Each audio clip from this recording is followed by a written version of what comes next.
Bonjour à tous. Avant d'entrer dans le vif du sujet, en préparant rapidement, parce qu'on n'a pas eu beaucoup de temps, je suis tombé sur cette blague, mais je la trouve qui pourrait se rapprocher au thème que je vais développer.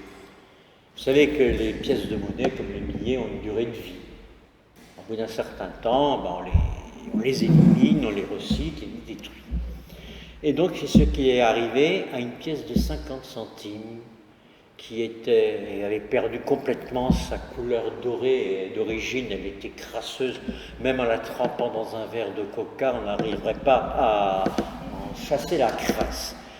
Et à côté d'elle, à côté de cette pièce, il y avait un billet de 20 € qui, malgré les passages par le DAB, malgré l'utilisation, il était encore tout beau, ce billet. Et voici que notre pièce et notre billet se trouvent au paradis, devant la porte du paradis. Toc, toc, toc, Saint-Pierre ouvre.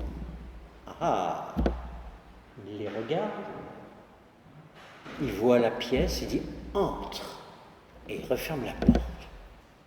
Pensez que mon billet, il était scandalisé. Comment moi, un billet de 20 €, je ne suis pas autorisé à entrer au paradis, alors que cette minable pièce de 50 centimes, elle, entre sans discussion. Il retoque, Saint-Pierre, j'aimerais avoir des explications. Alors Saint-Pierre lui dit, mais c'est tout simple. Le dimanche au culte, pendant la quête, c'est la pièce de 50 centimes que je vois le plus souvent. Toi, quand viens-tu ?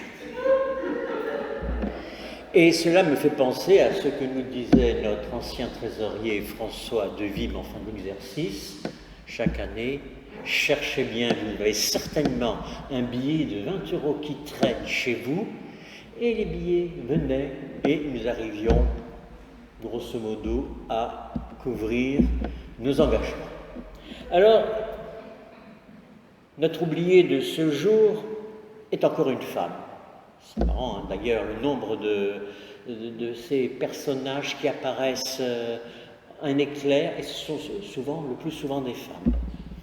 Elle apparaît brièvement dans l'Évangile selon saint Marc, au chapitre 12, les versets 41-44, et dans l'Évangile selon saint Luc, au chapitre 21. Vous la connaissez, c'est la veuve du temple. Cette vieille femme était bousculée par la foule qui sortait du temple. Mais elle était heureuse, toute charmée encore de la beauté des psaumes qui disaient la gloire de Dieu, soulevée encore par la ferveur des acclamations lancées vers le Seigneur. Et elle sortait maintenant pour aller retrouver son logis solitaire dans une ruelle de la ville basse. Elle serrait dans son poing les 2 petites piécettes qu'elle avait préparées. Elle allait passer devant le plateau où chacun mettait son offrande pour le service du culte. 2 gardiens du temple étaient là, ils veillaient sur le grand plat de cuivre où s'entassaient les pièces. Certains passaient sans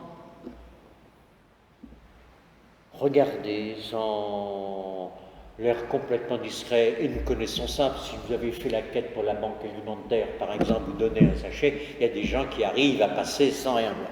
Donc ils passaient en regardant ailleurs, sans rien mettre sur le plateau. D'autres laissaient tomber dans le plateau de grosses pièces d'argent en les faisant sonner très fort. Notre veuve eut une seconde d'hésitation. Certes, l'offrande était facultative, et d'ailleurs sa pauvreté l'en dispensait, et les gardiens qui la connaissaient ne s'étonneraient pas qu'elle ne mette rien. Ou bien, sur les 2 piécettes, elle pourrait en garder une. Qui d'entre vous n'a jamais fait ça quand les parents donnaient des pièces le dimanche pour aller à la quête en mettant une de côté pour acheter des bonbons et l'autre? Et donc, elle hésitait. Mais quoi? Elle qui priait avec tant de ferveur tout à l'heure, qui donnait son cœur à Dieu et qui était prête à tout pour la gloire du Seigneur, elle n'allait pas mégoter, elle mettrait les 2 pièces. Elle avança donc la main et glissa les petites pièces en essayant de les dissimuler sous les grosses pièces, et puis elle s'éloigna rapidement. Mais en quittant le temple, elle avait le sentiment qu'un regard la suivait. N'y avait-il pas, près du plateau, un groupe d'hommes? Elle avait cru reconnaître parmi eux un visage, déjà vu quelque part. Ne serait-ce pas celui de ce rabbi qui fait tant parler de lui? Elle se hâta et se perdit dans la foule. En traversant la place, elle fut assaillie, comme à l'accoutumée, par les petits vendeurs de gâteaux et de galettes. Ils la connaissaient bien car chaque matin, en revenant du temple, elle leur achetait 2 pains ronds qui lui suffiraient pour son repas de la journée. Ils s'empressaient gentiment autour d'elle, chacun essayant de devancer l'autre. « Moi. Grand-mère, prends les miens aujourd'hui. Samuel, c'était hier.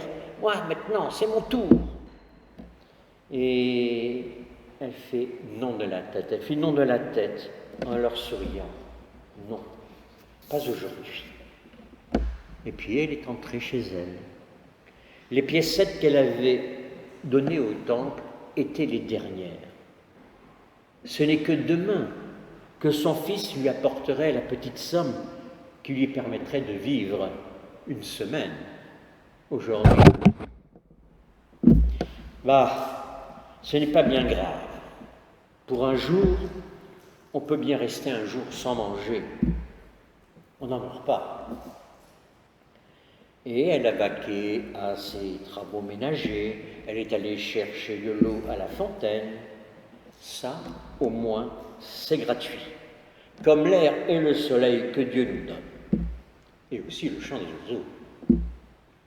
Elle aurait pu emprunter à une voisine quelques figues, un morceau de pain, qu'elle aurait rendu le lendemain. Non, cela n'aurait été pas honnête, ça aurait été tricher avec Dieu. Puisqu'elle avait donné tout, eh bien, elle ne voulait rien reprendre. À l'heure du repas, elle plaça solennellement sur la table sa cruche d'eau, avec rien de tout. Elle avait envie de rire en se voyant si pompeusement disposer le repas. Il lui semblait que son âme était comme la table, aussi nue, et son cœur vide pour recevoir Dieu. Assise à sa table devant la cruche d'eau, elle voyait par la fenêtre, au-dessus des toits, un coin de la muraille du temple. Et soudain, elle pensa à ce groupe d'hommes qui était tout à l'heure près du plateau des offrandes. Celui qui l'avait suivi du regard, elle avait l'impression qu'il la regardait encore, installée devant sa table vide.